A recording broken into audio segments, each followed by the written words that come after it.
Hey guys, good morning and welcome to Dr. B.R. Ambedkar Online IAS Academy. Today we are going to discuss and continuing our national park series. Uh, Earlier we have discussed with Andaman and Nicobar Islands national parks. Total we have 9 national parks.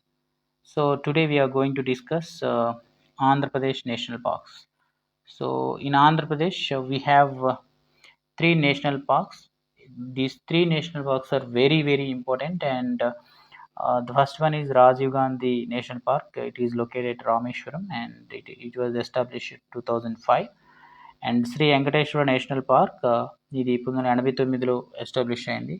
అలాగే Papikonda national park ఇది 2008లో establish అయింది. So prelims point of వ్యూలో ఇది చాలా important. Papikonda, Shri Venkateswara national park and Rajiv Gandhi national park. Thank you.